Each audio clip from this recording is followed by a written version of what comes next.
जिस तरीके से 2024 के चुनाव में एक किसान और किसान के साथ में एक जागरूक कौम जिसे मैं रविदास समाज कहूँगा, तो वो दोनों एक थी और बीजेपी के नाक में दम कर रखा था। मैं एक राजनीतिक विश्लेषक हूँ, इसलिए अनुमान लगा रहा हूँ इस बात को लेकर के कि दोनों इतनी मजबूत थी कि बीजेपी को लग रहा था कि हम सत्ता से बाहर हो सकते हैं। इससे पहले जेजेपी ने बाबा साहब भीमराव अंबेडकर का फोटो एक तरफ और दूसरी तरफ ताऊ देवीलाल का लगाया। उसका मतलब सीधा सा यही था कि वो लोग जाट प्लस रविदास समाज को लेना चाहते थे, और जिसे 22% कहा जाता है जाट, और लगभग 12 से ज्यादा ही है क्योंकि राजकुमार सैनी तो 18% कहता है रविदास समाज को। वो एक बड़ी ताकत और उनमें एकता भी है, वो एक उससे निकलते हैं। बीजेपी तो आप मान के चलिए कि जैसे बहुजन समाज पार्टी आई, अगर आप काशीराम को सुनेंगे तो भाषण में कहते हैं कि हमारा लक्ष्य पहले कांग्रेस को समाप्त करना था, फिर हम उभरते और फिर हम बीजेपी को देखते, पर इस बीच हमने कांग्रेस को खत्म किया तो बीजेपी उभर गई। काशीराम के एक भाषण में इसका जिक्र है पूरा का पूरा। तो जो आपने बात कही है कि ये किसी एक के लिए नहीं है, जब आप इलेक्शन में आप खूब जाते हो, उसकी समीक्षाएं भी करते हो, आपका सबसे पहला जो आर्टिकल छपता है, मैं अक्सर पढ़ता हूँ, सबसे पहले ये रहता है कि अगर कोई विधानसभा है, और दूसरे पत्रकार भी जो करते हैं वो सबसे पहले उसके जातीय समीकरण देखते हैं। क्यों देखते हैं? जैसे मैंने सर छोटू राम का आपको उदाहरण दिया, उन्होंने एक कैटेगरी बनाई कि एक किसान है और एक मजदूर है। अभी पिछले दिनों जिस किसान आंदोलन का हम जिक्र कर रहे थे, वहां पे जातियों से ज्यादा इस बात का जिक्र था कि किसान और मजदूर को एकता लेके आनी चाहिए। हालांकि इस बीच को लेके खूब डिस्कशन भी हुए कि किसान जब अपने खेत में एक मजदूर काम करने के लिए आता है तो क्या उसको पूरी दिहाड़ी दे रहे हैं। आप जिक्र करें शहीद भगत सिंह का भी, शहीद भगत सिंह भी जाति के ऊपर आर्टिकल लिखते हैं कि हमारे देश के अंदर किसी व्यक्ति को तो तकलीफ नहीं होती जब इंसान मर जाए, तकलीफ उस चीज पे हो जाती है अगर किसी पेड़ का पत्ता टूट जाए तो। ये भगत सिंह ने बहुत पहले बात कह दी 23 साल की उम्र से, जब वो फांसी पे चढ़ रहे थे। आज मेरे को दुख होता है कि भगत सिंह को भी कास्ट में कहीं ना कहीं उलझा दिया जाता है। भगत सिंह को खत्म कर रहे हैं ये लोग। जिस तरीके से महापुरुषों को जातियों ने अपना अडॉप्ट कर लिया है, उसके बाद उन महापुरुषों को वहीं तक सीमित कर दिया है, खासतौर पर भगत सिंह। एक शोकंद नाम का लड़का है, अभी मुझे नाम ध्यान नहीं है पूरा, वो फेसबुक के ऊपर लिखता है कि वहां पर भगत सिंह की प्रतिमा लगनी चाहिए। जाति सूचक शब्द लेकर के बाबा साहब अम्बेडकर को कहता है कि उसकी तो लगनी नहीं चाहिए। अब ये देखिए कितनी गलत बात है। जबकि भगत सिंह ने कभी जाति का समर्थन नहीं किया, वो जाति का घोर विरोधी था। ओम प्रकाश वाल्मीकि हुए हैं जिन्होंने जूठन किताब लिखी है, एक सूर्यभान हुए उन्होंने लिखी है, तो उनके जब साहित्य हम पढ़ते हैं, जब किताबें पढ़ते हैं, और मेरे को लगता है कि जो हम लोग ये बात करते हैं कई लोग की अपने इसमें कि आरक्षण खत्म हो जाना चाहिए, शायद उन्होंने वो किताबें नहीं पढ़ी। अगर वो किताबें पढ़ेंगे या लगातार जो अखबार में खबरें आ रही हैं जो छप जाती हैं, जिनको कोई छापना भी नहीं चाहता, फिर वो जबरदस्ती छप जाती है, भी अगर उनको पढ़ेंगे तो उनको पता लग जाएगा कि जो जाति की जो मानसिकता है, जो धर्म की जो मानसिकता है, सदियों की गुलामी है, वो कोई पिछले 10 साल में 5 साल में नहीं पनपी। आप उनको एक क्षण में कैसे खत्म कर देंगे?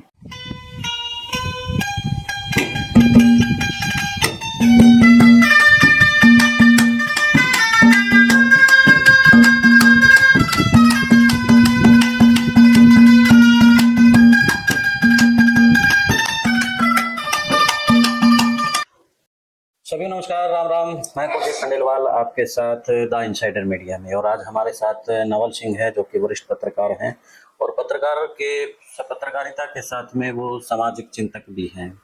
जिस तरीके से समाज में हाल फिलहाल माहौल है, तो जाहिर सी बात है एक चिंतन तो होगा, और उसी चिंतन को लेकर के आज नवल जी से हम बातचीत करने के लिए आए हैं कि जिस तरीके से एकदम शांति का माहौल हरियाणा में है, हाल फिलहाल कोई चुनाव भी नहीं है, तो ऐसे में ऐसा क्या होता है कि एक तरफ जो एससी कम्युनिटी है, दूसरी तरफ जो चौधरी है, एक दूसरे को लेकर के वो टकरा जाते हैं। जो एडवोकेट है रजत कंसल, जो कि एससी समाज के बड़े योद्धा कहे जाते हैं, और उनको पुलिस उठा ले जाती है। तो इन्हीं तमाम मुद्दों को लेकर के नवल जी बताएंगे कि क्या इसके पीछे राजनीति है या फिर कुछ और इसके पीछे खेल है, क्योंकि जिस तरीके से ये भुनाया जा रहा है, कहीं ना कहीं राजनीति भी इसमें नजर आती है। दूसरी पार्टियां इसमें खामोश है तो क्यों खामोश है? तो नवल जी, स्वागत है आपका हमारे द इनसाइडर मीडिया पर। धन्यवाद कुलदीप जी। नवल जी, आप और मैं दोनों देख रहे हैं फिलहाल हरियाणा को लेकर के एक चिंता भी होनी चाहिए, क्योंकि जब हमने हरियाणा को देखा था, उस जलता हुआ हरियाणा को देखा था, जब जाट आरक्षण का एक विवाद हुआ था, बिल्कुल, और बड़ा डर लगा था कि कहीं ये जो आग की लपटें हैं रोहतक सोनीपत होते हुए जींद और आपके हमारे यहाँ तक ना पहुंच जाए। गांव तक ना पहुंचे। लेकिन तब शुक्र है वो जो आग की लपटें थे कहीं सीमित दायरे में फैली। अब फिर वही खेल, कैसे देखते हैं आप?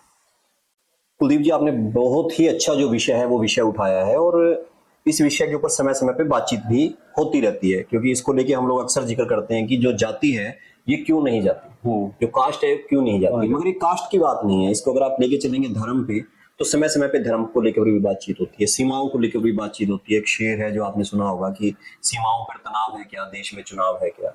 इसी तरह से जातियों को लेकर बातचीत होती है। जब कोई पार्टी चुनाव लड़ रही होती है तो बकायदा उसका एक एजेंडा होता है कि किस कास्ट के लोगों को आपने चुनाव में खड़ा करना है, कौन सा क्षेत्र है, वो कैसा क्षेत्र है, वहां पे किस कास्ट को देके क्या बनेगा, आप किसको देंगे। महिला और पुरुष की बात तो बाद में आती है, उससे पहले कास्ट और धर्म की बातचीत आती है इसको लेके।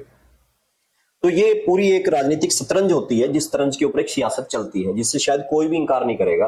और आप भी खुद अपने अखबारों में समय समय पे आंकड़े भी प्रकाशित करते हो जब चुनाव होता है, कि एक अनुमान के मुताबिक इस जाति के इतने लोग हैं, यहाँ इस पार्टी को टिकट मिलना चाहिए, इस पार्टी के इस कैंडिडेट को टिकट मिलना चाहिए, और अलग अलग जातियों का समीकरण जो है वो भी बना ही रहना चाहिए, इसमें भी कोई इंकार नहीं है। इसी को लेकर जब संविधान बना तो इसका जिक्र भी हुआ, सारी चीजें। अब बात आते हैं कि जो मौजूदा समय में जो ये सारा परिदृश्य बन गया है, कि जिसमें एक तनाव की स्थिति है। देखिए, तनाव देश में किसी का भी हो उसको गलत कहा जाना चाहिए, चाहे वो एक जाति के भीतर हो, चाहे दो जातियों के भीतर हो, चाहे दो धर्मों के भीतर हो। बिल्कुल। और अभी जो एक स्थिति बन गई है पिछले समय से, कि कहीं ना कहीं जो पिछला चुनाव था, अगर आप चुनाव देखें तो उस चुनाव के अंदर सत्ताधारी पार्टी को अगर कहीं से ज्यादा दिक्कत महसूस होनी शुरू हुई थी, तो दो समुदाय की एकता, जिसमें कहा गया था कि एससी समुदाय और उसके बाद किसान समुदाय जिसको जाट समुदाय भी कह दिया जाता है, उनकी एकता बहुत ज्यादा थी। और जिसके बाद की सत्ताधारी पार्टी को लगा कि हाँ, इनसे मुझे सत्ता का रास्ता इसी गलियारे में से निकलेगा। नवल जी, वहाँ भी सत्ताधारी पार्टी का कहें या किसी भी तरीके से कहें, एससी और डीएससी यानी कि जो दलित वर्ग था उसमें भी दो फाड़ हो गई। अब जो पीछे गणेश वाला मामला हुआ है, वहां से जो एससी कम्युनिटी है, डीएससी वालों ने ये कह दिया कि हम अपनी लड़ाई लड़ने में सक्षम है।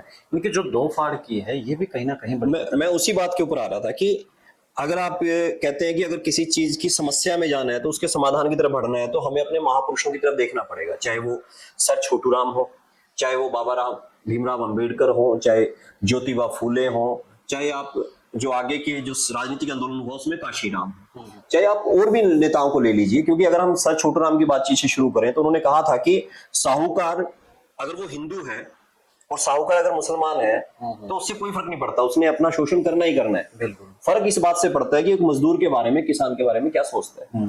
तो असल में जातियों को जब एक कबीला बना दिया जाता है और उसको एक दूसरे के सामने खड़ा कर दिया जाता है, वहां समस्या खड़ी हो जाती है।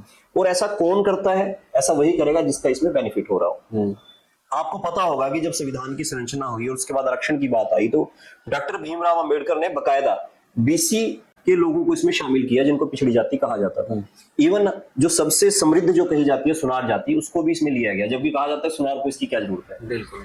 तब बाबा साहब का यही कहना था कि ऐसे लोग जो हाथ से काम करते हैं, जिनके पास अपनी कोई जमीन नहीं है, जिनका कोई जमीन पे हक नहीं है, उन सबको आरक्षण का लाभ मिलना चाहिए, तभी वो लोग बराबरी पे जाके खड़े होंगे। बिल्कुल। आरक्षण अपने आप में आर्थिक रूप का कोई पैमाना नहीं था, वो सामाजिक रूप से जो उत्पीड़न था उसका पैमाना था, और वो आज भी उसी पे अटका हुआ है, हालांकि उसकी दिशा कई बार भटका दी जाती है। नवल जी, आज बेशक से हम 75 साल से भी ऊपर आज़ादी को हो चले हैं, लेकिन आज भी कहीं ना कहीं जो दबे कुचले लोग हैं, आज भी उनको जरूरत महसूस होती है आरक्षण की।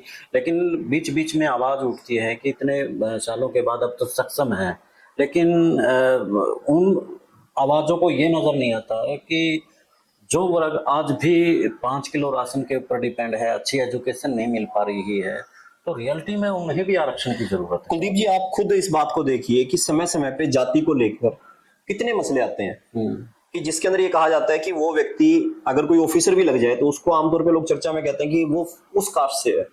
ये जिक्र क्यों आता है? जाति का तो जिक्र नहीं आना चाहिए अगर आप समानता की बात करते हैं। हम किसी आर्थिक पैमाने की बात नहीं कर रहे। मैं नवल जी आपको टोक नहीं रहा, आपकी एक बड़ी बात मुझे तुरंत हम किसी विधायक के साथ में, यानी कि वो एससी कम्युनिटी का था, और वो जब किसी वर्ग के खास वर्ग के पास गया और उसका जो आर्थिक तौर पे वो जीरो था, कहीं ना कहीं वो बीपीएल राशन कार्ड था, उसकी सोच भी ये थी कि ये विधायक चारपाई पे क्यों बैठ गया, यानी कि खाट पे क्यों बैठ गया, इसको अलग कुर्सी पे बैठना चाहिए। तो इस बात को लेकर के चर्चा थी, यानी कि जो आर्थिक पैमाना बनाया हुआ है, लेकिन सोच तो वहीं पर है जी नवल जी। वही मैं आपको कह रहा था कि पिछले समय में तो आप खुद इसका जिक्र भी करेंगे, मैं चाहूंगा आप बताएं भी कि समय समय पे जर्नलिज्म को लेकर भी एक मामला उठता है कि जर्नलिज्म के अंदर भी जितने लोग जो हैं एससी समुदाय से, बीसी समुदाय से, आदिवासी समुदाय से और जो पिछड़े वर्ग से आने चाहिए वो लोग नहीं आ पा रहे। ऐसा क्यों है? ऐसा क्यों है? तो उसमें यही आ जाता है कि जो घराने हैं, आप खुद बताइए कि कितना अवसर मिल पाता है दूसरे लोगों को उस चीज के लिए। घराने आज भी चले आ रहे हैं। आज भी उसी सिस्टम का हिस्सा। आप अगर किसी भी चैनल्स को देखें, आप किसी भी बड़ा, ठीक है यूट्यूबर्स पे आज थोड़ा बहुत हमारे लोग जो एससी और ओबीसी के वो लोग आना शुरू हो गए हैं, लेकिन जो मेन स्ट्रीम मीडिया है या दूसरे बड़े चैनल्स हैं वहां पर तो आज भी वही लोग भी काम कर रही है। वही लोग भी काम कर रहे हैं। बस मैं यही बात कह रहा था कि जब हम ये जिक्र करते हैं, मैं लगातार एक स्लॉट भी चला रहा हूँ इसके ऊपर भी, जाति क्यों नहीं जाती, जाति आखिर क्यों नहीं जा रही। इसमें जो मैं सबसे बड़ा कसूरवार मानता हूँ, जिसमें कहा जाता है कि जो शोषित तबका है वो भी कहीं ना कहीं कसूरवार है। जो बातें बहुत पहले महापुरुषों ने, महामुनियों ने, महान महिलाओं ने कह दी कास्ट को लेके, हम उसको फॉलो नहीं कर रहे। अब आप जिक्र करें शहीद भगत सिंह का भी, शहीद भगत सिंह भी जाति के ऊपर आर्टिकल लिखते हैं कि हमारे देश के अंदर किसी व्यक्ति को तो तकलीफ नहीं होती जब इंसान मर जाए, तकलीफ उस चीज पे हो जाती है अगर किसी पेड़ का पत्ता टूट जाए तो। ये भगत सिंह ने बहुत पहले बात कह दी 23 साल की उम्र से, जब वो फांसी पे चढ़ रहे थे। आज मेरे को दुख होता है कि भगत सिंह को भी कास्ट में कहीं ना कहीं उलझा दिया जाता है। भगत सिंह को खत्म कर रहे हैं ये लोग। हाँ, जिस तरीके से महापुरुषों को जातियों ने अपना अडॉप्ट कर लिया है, उसके बाद उन महापुरुषों को वहीं तक सीमित कर दिया है, खासतौर पर भगत सिंह को। अब इसी तरह से भगत सिंह को वो सिद्ध कर देंगे कि ये कास्ट का। इसी तरह से जब जिक्र आएगा डॉक्टर भीमराव अंबेडकर का, आप देखिए उन्होंने, जैसे मैंने पिछले अभी आपको बताया कि सुनारों के लिए भी कहा, ओबीसी के लिए भी कहा, खासतौर पे महिलाओं के लिए अगर जितने हक की बात की है। नवल जी, हमारी दूसरी उसमें चली जाएगी। हाँ। भगत सिंह को लेकर के आपने जो बात कही है, अभी जो उझाना वाला मामला चला हुआ है, हाँ जी, हाँ जी। वहां पर स्टैचू लगना है बाबा साहब को, जो वाद विवाद है, और वो कम्युनिटी सेंटर की भी बात कर रहे हैं कि हमें कम्युनिटी सेंटर की जरूरत है, क्योंकि आज हमारे पास इतना वो नहीं है कि ब्याह शादी कोई भी मरगत हो जाए तो हमारे पास कुछ नहीं। हाँ, एक छत की जगह होनी छत की चाहिए। जरूरत है। वहां पर एक शोकंद नाम का लड़का है, अभी मुझे नाम ध्यान नहीं है पूरा, वो फेसबुक के ऊपर लिखता है कि वहां पर भगत सिंह की प्रतिमा लगनी चाहिए। जाति सूचक शब्द लेकर के बाबा साहब अम्बेडकर को कहता है कि उसकी तो लगनी नहीं चाहिए। अब ये देखिए कितनी गलत बात है। जबकि भगत सिंह ने कभी जाति का समर्थन नहीं किया, वो जाति का घोर विरोधी था। और वो उसकी शहादत के बाद उस व्यक्ति का इससे बड़ा अपमान क्या होगा कि आप दो लोगों को जिन्होंने समाज के बारे में सोचा, शहीद भगत सिंह ने, बाबा साहब भीमराव अंबेडकर ने, आप उन दोनों को आमने सामने खड़ा कर रहे हो, दोनों का इस्तेमाल हो रहा है, उनकी विचारधाराओं को लड़वा रहे हैं जबरदस्ती, जबकि उनकी विचारधारा तो मानव हित में ही है दोनों की। वो भी कहते हैं इंसानियत होनी चाहिए होगी। ये आपने बहुत अच्छी बात कही। और आज के ऐसे जिक्र कई बार आता है, लोग डिस्कशन भी करते हैं कि ऐसा करो जी, बाबा साहब की क्यों लगा रहे हो, भगत सिंह की लगा दो। मैं कहता हूँ भगत सिंह की भी जहां आपने लगानी है या बाबा साहब की भी लगानी है, उसकी बजाय लाइब्रेरी बना दो, आप वो कर लो। मगर यहाँ पे प्रश्न ये नहीं है किसी की मूर्ति लगेगी या नहीं लगेगी, यहाँ पे अहम का टकराव है, यहाँ पे जाति के अहम का टकराव है। इस वजह से स्थिति पैदा हो रही है। वरना जो जगह एक समुदाय के पास है उसको उसका निर्णय लेने देना चाहिए कि उस पर क्या करें। बिल्कुल। अब जैसे कि मैं अगर आपसे एक बात पूछूं कि पिछले समय में जितना भी समय आजादी के बाद से अब तक का है, क्या आपको कहीं लगता है कि जो आरक्षण का लाभ जिस हिसाब से मिलके सामाजिक और राजनीतिक चेतना को बढ़ाने के लिए मिलना चाहिए था, क्या उसका उपयोग हो पाया? कोई नहीं हो पाया। किसने नहीं होने दिया? राजनेताओं ने। क्योंकि जब ये लगेगा कि उसका सामाजिक और राजनीतिक लाभ अगर मिल रहा है, इवन आज के वक्त में मेरे ख्याल में आप खुद इस बारे में थोड़ा बताएंगे कि जो एससी या बीसी समुदाय से एक पढ़ा लिखा वर्ग, जो जिसको मैं पढ़ा लिखे वर्ग से सिर्फ इतना कहूंगा एकेडमिक जो सर्टिफिकेट लेके आ गया, वो खुद कहना शुरू कर देता है जी मेरे को आरक्षण की जरूरत नहीं है। वो समझ ही नहीं पा रहा कि आरक्षण की जरूरत है किस लिए। असल में आरक्षण की जो असली डेफिनेशन है मेरे ख्याल से वो ना उनको समझाया गया है ना उनको समझाया गया है। एक बात फिट करती है कि ये लोग हमारा अधिकार खा रहे हैं, और उसी लाइन के ऊपर वो लोग खड़े हो जाते। अच्छा, इसमें सबसे भयंकर बात क्या हुई पिछले दिनों? SC A और SC B बना दिए। जब बाबा साहब ने बड़ी बड़ी ताकत को तोड़ के रख दिया है। जिसको ज्वाइंट रूप से एक परिवार के रूप में काम करना था, उस परिवार को अलग करके शहीदों को जिस हिसाब से बांटा जा रहा है, महापुरुषों को जिस हिसाब से बांटा जा रहा है, इसी तरह से हर कम्युनिटी को उसका एक लीडर दे दिया गया कि तुम इसके लिए स्ट्रगल करो। यानी कि वो सब लोग जिन्होंने देश का निर्माण किया, उन सबके इकट्ठा होने से देश बनता है। नवल जी, कई बार मैं यानी कि इस चीज को सोचता हूँ, बड़ा चिंतन होता है कि जिन भगत सिंह, बाबा साहब अम्बेडकर, महात्मा गांधी देश की आजादी दिलवाई थी कि हम लोग मिलकर रहेंगे, लेकिन आज वो क्या गया है, हम लोग सब बंटे हुए हैं, कहीं जातियों के नाम पे, कहीं गोत्र के नाम पर, तो कहीं धर्म के नाम के ऊपर। देश में आज जहां रोजगार को लेकर के, महंगाई को लेकर के मुद्दे होने चाहिए थे, लेकिन लड़ किस लिए रही हैं। पूरे देश के अंदर कोई हिंदू मुसलमान पे लड़ रहा है, तो कोई, आप हरियाणा में आ लीजिए तो यहाँ पर जाट वर्सेस नॉन जाट है, महाराष्ट्र में चला जाइए आप भाषा के ऊपर विवाद है। तो उस तरह के विवाद खड़े कर देंगे ताकि हम मेन मुद्दों से हटे रहें। अब ये जो रजत कंसल वाला मसला है जो आप उठा भी रहे थे, रजत कंसल जो है एक एडवोकेट है, एक सामाजिक कार्यकर्ता है, इंटरनेशनल लेवल पे उसकी एक पहचान है, वो एक वर्ग के लोगों के लिए हक की लड़ाई लड़ रहा है। वो गलत है सही है इसका फैसला कोर्ट करेगा, मगर उससे पहले आप एक अलग कोर्ट बिठा के उस व्यक्ति को ऐसे प्रेजेंट करो कि ये तो बहुत खतरनाक आतंकवादी है, आप उसका फोटो सेशन होता है, उसके बाद कुछ एक लोग जो कि जातिवाद के जहर में डूबे हुए हैं वो उसको इस तरह से टारगेट करते हैं कि जैसे न्याय ही उन्हें आज मिला है। बिल्कुल। मैं पिछले दिनों रजत कंसल से, नवल जी, मेरा एक पॉडकास्ट हुआ था, इंटरव्यू हुआ था, उन्होंने कुछ मसले उठाए थे और मसले भी बड़े गंभीर थे। उन्होंने कहा कि जिस तरीके से हमारे समाज का जो हक है, चाहे विधानसभा की सीट है, चाहे फिर ग्राम लेवल पर सरपंचों की सीट है, जो लोग हमारी बहन बेटियों को शादी करके ले जाते हैं और एक सिस्टम बना रखा है कि वो चौधर करेंगे और हमारा हक की जो सीट है वो ले जाएंगे, कितनी संख्या है हमारी। तो ऐसे बहुत से इशू उन्होंने उस वक्त उठाए थे और उसके बाद से मुझे लगने लगा था कि अब जो ये मुद्दे हैं कहीं ना कहीं अब टारगेट, ये बंदा निशाने पे होगा, अब टारगेट पे होगा। अच्छा। हाँ, और उसने ये भी बताया था कि जो बड़ी सोचने वाली बात है कि जो वो लोग हैं जो एक हैं, जब कोई बात होती है एक होते हैं, लेकिन जो हमारी कम्युनिटी के लोग हैं, ये रजत कंसल कह रहा है, मैं नहीं कह रहा, तो हमारी कम्युनिटी के चाहे आईपीएस हों, वो दबे रहेंगे, वो समाज के हक की बात नहीं करेंगे, वो ये कहेंगे कि हमारे लिए कानून सिर माथे है। लेकिन उन लोगों के लिए कानून सिर माथे पे नहीं होता, उनके लिए अपना समाज सिर माथे होता है। आप जाकर के द इनसाइडर मीडिया पर इंटरव्यू है, जो मेरे दर्शक हैं वो देख भी सकते हैं इस बात को लेकर के। ऐसे गंभीर बातें जब नवल जी उन्होंने उठाई थी, तो आप कैसे देखते हैं उन बातों को? ये बात सही है। देखिए, जो ओम प्रकाश वाल्मीकि हुए हैं जिन्होंने जूठन किताब लिखी है, एक सूर्यभान हुए उन्होंने लिखी है, तो उनके जब साहित्य हम पढ़ते हैं, जब किताबें पढ़ते हैं, और मेरे को लगता है कि जो हम लोग ये बात करते हैं कई लोग कि अपने इसमें कि आरक्षण खत्म हो जाना चाहिए, शायद उन्होंने वो किताबें नहीं पढ़ी। अगर वो किताबें पढ़ेंगे या लगातार जो अखबार में खबरें आ रही हैं जो छप जाती हैं, जिनको कोई छापना भी नहीं चाहता, फिर वो जबरदस्ती छप जाती है भी, अगर उनको पढ़ेंगे तो उनको पता लग जाएगा कि जो जाति की जो मानसिकता है, जो धर्म की जो मानसिकता है, सदियों की गुलामी है, वो कोई पिछले 10 साल में 5 साल में नहीं पनपी। आप उनको एक क्षण में कैसे खत्म कर देंगे? अभी जो आपने जिक्र किया कि एक पीड़ित समाज का व्यक्ति अगर एमएलए बन जाता है, एमपी बन जाता है, आईपीएस बन जाता है, आईएएस बन जाता है, वो क्यों नहीं बोल पाता? इसका कारण उसकी सदियों की गुलामी है, उसकी पीढ़ी की। उसने आज तक बेचारे ने ये सोचा ही नहीं कि मैं कभी उसके खिलाफ बोल पाऊंगा जो हमारे ऊपर राज कर रहा है। उसकी सदियों की जो पिछली पीढ़ियां हैं, वो लगातार गांव के एक चौधरी को सिर झुका के घूमती रही हैं। वो आज भी उसको उसके फादर के नाम की बजाय उसकी कास्ट के नाम से जानते हैं। आप तो गांव में जाते हो, गांव में कभी भी आज के वक्त में भी और शहर में भी, मैं गांव में रहता हूँ, गांव में रहते हैं, तो वहां पे व्यक्ति के नाम की बजाय कि फलाने का छोरा है, उसकी बजाय उसकी कास्ट के नाम से कहा जाता है भी फलाने का है ये।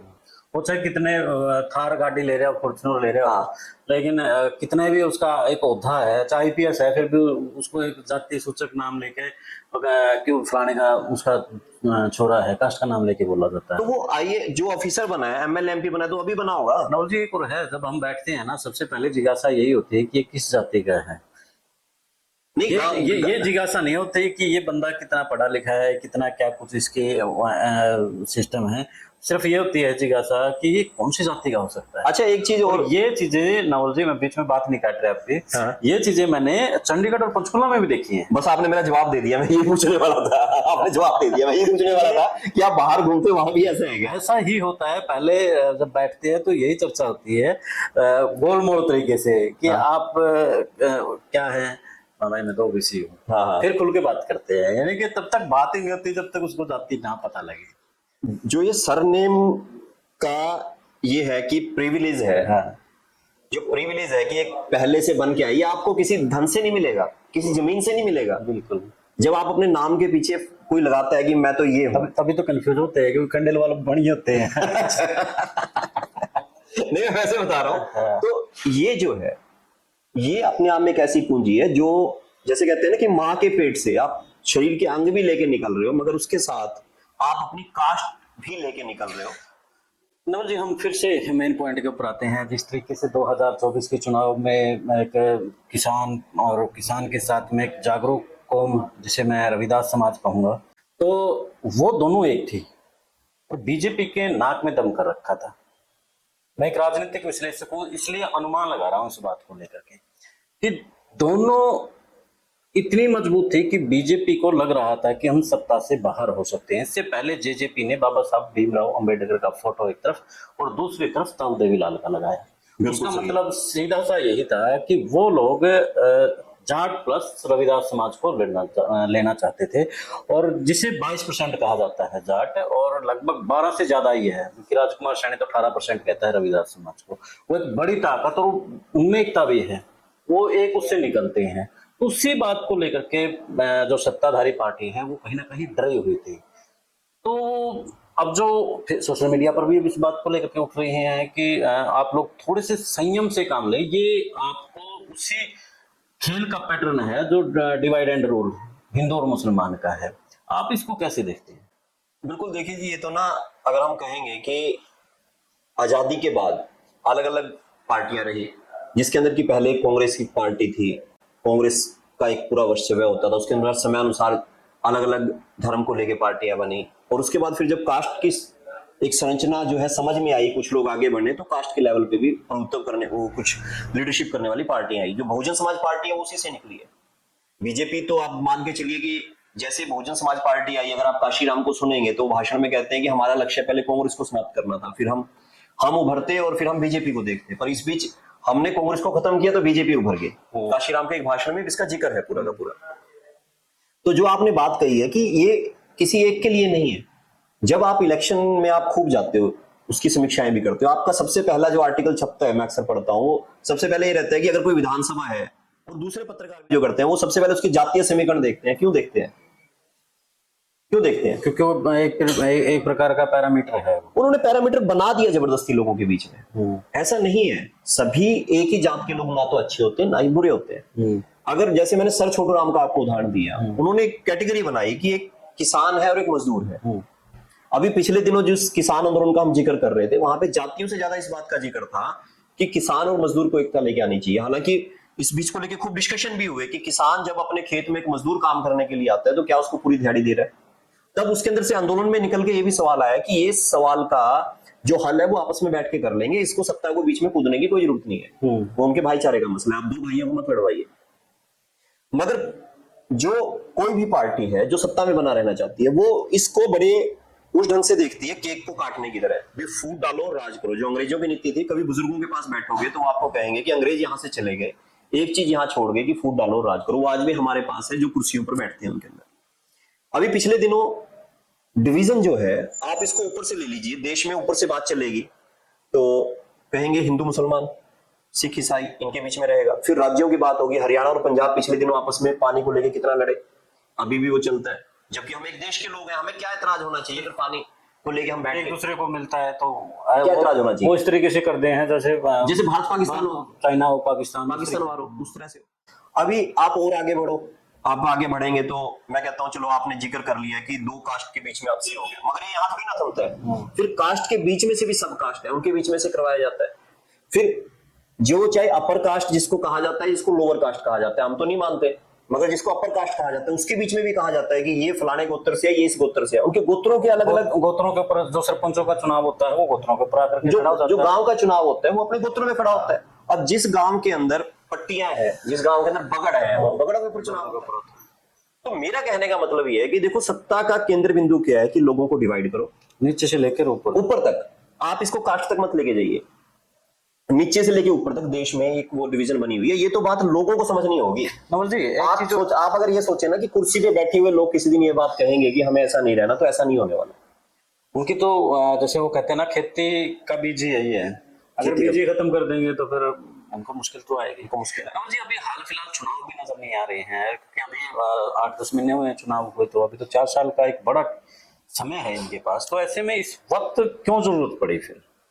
ये वक्त की जरूरत नहीं होती, ये आपको भविष्य को देख के काम करने की एक जरूरत होती है। किसी भी चीज को आप किसी के ऊपर आरोप नहीं लगा सकते, कोई चीज फिक्स भी नहीं कर सकते।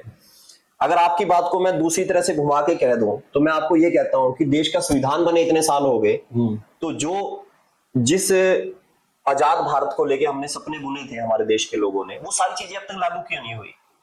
देखा जाए सन 47 से लेके 2025 आ गया, तो इतने सालों का जो सफर है उसमें तो हमारी सारी चीजें हो जानी चाहिए थी।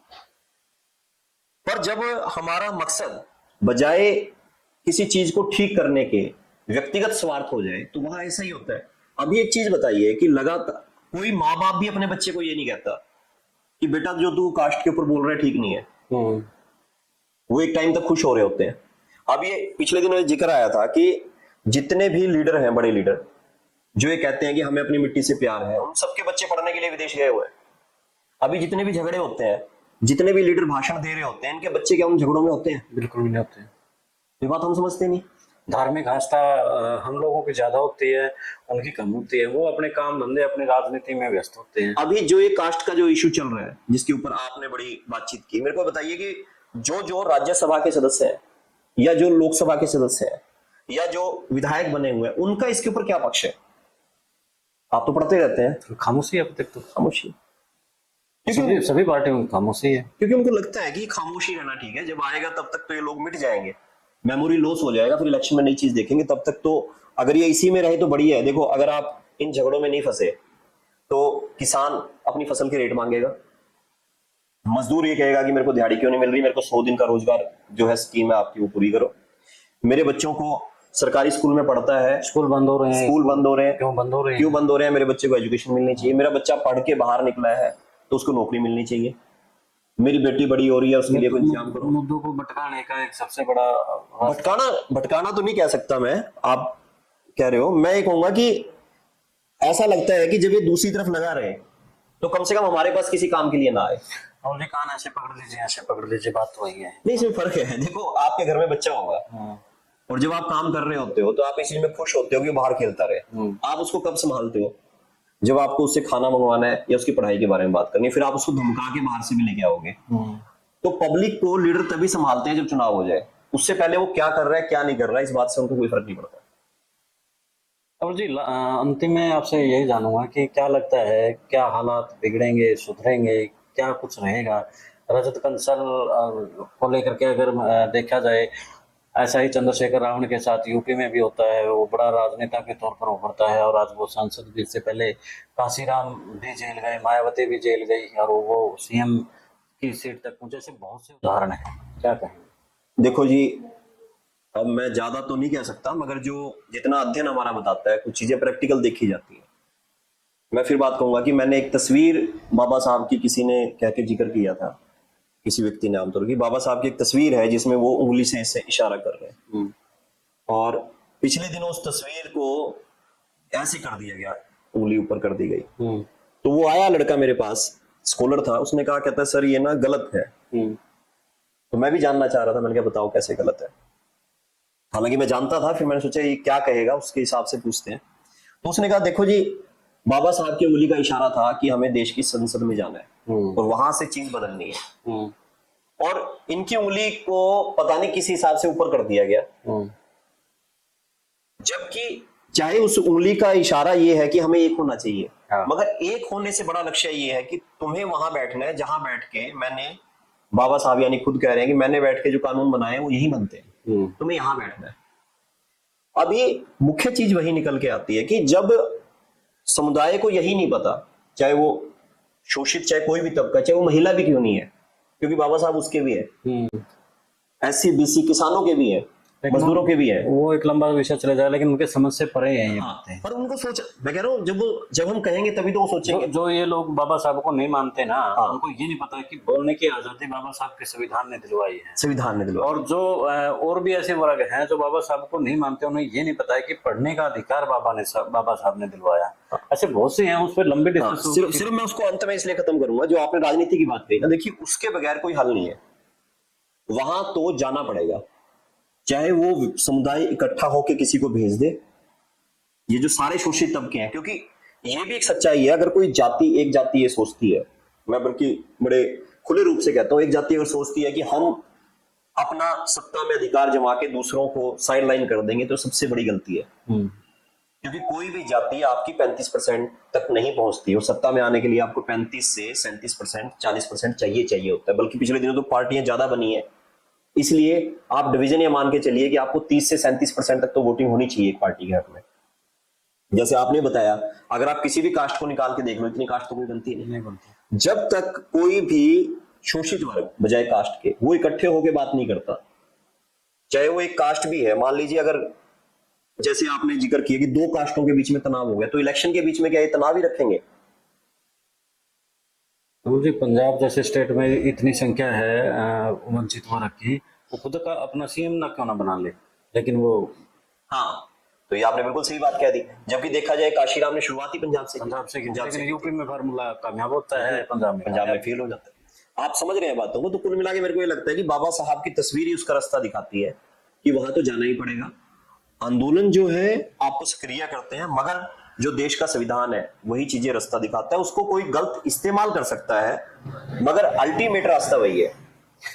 मुझे 30 सेकंड में ये जानना चाहूंगा कि बाबा साहब अम्बेडकर और शहीद आजम भगत सिंह की दोनों की विचारधारा बेशक से एक दूसरे के साथ ना हो, लेकिन वो बात देश हित में करती थी। लेकिन आज जिस तरीके से उनको बांट दिया गया है, कैसे देखते हैं?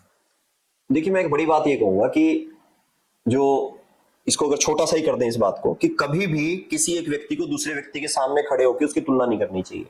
कोई अगर कहता है कि आप अम्बेडकर को अलग रखो, भगत सिंह की तुलना करो, ज्योतिबा फुले को अगर आप खड़ा कर दें अम्बेडकर के साथ, महात्मा बुद्ध को अगर आप खड़ा कर दें गुरु रविदास के साथ या बाबा नानक के साथ, गुरु नानक, ये नहीं होता। एक व्यक्ति का अपना एक सोचने का दृष्टिकोण होता है, काम करने का एक तरीका होता है। एक व्यक्ति किसी काम को बहुत अच्छे से कर रहा है, वही व्यक्ति दूसरा किसी और काम को अच्छे से कर रहा है। ये जो एक फूट डालने की एक नीति है महापुरुषों के बीच में, उनको अपमानित करना, मैं इसको कहता हूं, उसको अपमानित किया जाता है। कोई कहता है जी वो बढ़िया था, वो ऐसा नहीं है। उसके हिसाब से उसकी मानव हितकारी सोच थी, जितना उसको उस वक्त उसको करना था उसने किया। और इसी तरह से चाहे वो शहीद भगत सिंह है, चाहे अंबेडकर है, चाहे ज्योतिबा फुले। अब ज्योतिबा फुले के बारे में मैं चलते चलते हल्की सी बात कह दूं। ये बात कही जाती है कि उन्होंने, ज्योतिबा फुले ने और उनकी जो धर्मपत्नी है माता सावित्रीबाई फुले, उन्होंने कहा इंग्लिश सीखो। ये बात सबसे पहले अगर किसी ने कही तो उन्होंने कही अगर इंग्लिश ना पढ़ते तो आगे कैसे बढ़ते। अगर कोई कहता है नहीं नहीं ये तो मातृभाषा होनी चाहिए, उन्होंने पॉइंट पकड़ा ना उस वक्त, तभी अंबेडकर जो है विदेश गए। वो तो इसलिए बोलते हैं, उनकी मजबूरी, उनको बोलने नहीं आती ना। हाँ, तो मैं इसलिए कह रहा हूँ कि ये जो चीजें ये होनी चाहिए। आपका जो उनका रोल वहां पे इंपॉर्टेंट है, किसी और का रोल उस वक्त इंपॉर्टेंट है। हमें इन सब लोगों को इकट्ठे करके एक सोच के तहत काम करना होगा। आप भगत सिंह को और अंबेडकर को सामने सामने नहीं कर सकते, बाबा साहब को या भगत सिंह को उसके सामने नहीं कर सकते। आप इसी तरह से जैसे मैंने कहा गुरु नानक जी को, गुरु रविदास जी को या भगवान वाल्मीकि को, इनको आमने सामने करेंगे उससे कुछ नहीं बात होने वाली। हमें सभी लोगों को साथ लेके चलना है, उनकी जितनी भी अच्छी चीजें उनको साथ लेके चलना। धन्यवाद नवल जी। और लास्ट में बड़ी महत्वपूर्ण आपने बात बताई कि हम सबको मिलकर के चलना है और तभी देश समृद्ध बनेगा। और साथियों, हम लोग जो आज चर्चा कर रहे हैं इसलिए कर रहे हैं कि देश और प्रदेश में शांति हो। जिस तरीके से आए दिनों जातिवाद को लेकर के, धर्म को लेकर के आपस में लड़वाया जा रहा है, लड़ा जा रहा है, ये आपके लिए, हमारे लिए, सबके लिए बड़ा खतरनाक है। तो ऐसे में सभी साथी शांति बनाए रखें और समझें जो असली मुद्दे हैं देश के अंदर। चाहे महंगाई है, आज कमर तोड़ रखी है, आपके बच्चे की फीस, आपके बच्चे की वर्दी, आपके बच्चे के जो दूसरे खर्चे हैं आप वहन नहीं कर पा रहे हैं। मिडिल क्लास की सांसें अटकी हुई हैं, लेकिन वो धर्म और जातिवाद में फंसा हुआ है। अपने असली मुद्दों को पहचानें और उन्हीं मुद्दों को लेकर के आप बात करें, शांति बनाए रखें। दे इजाजत, फिर मिलते हैं एक नए मुद्दे के नए विश्लेषण के साथ। उससे पहले नवल जी आपका बहुत बहुत धन्यवाद। कुलदीप जी आपका बहुत बहुत धन्यवाद। जय हिंद, जय भारत, जय हरियाणा।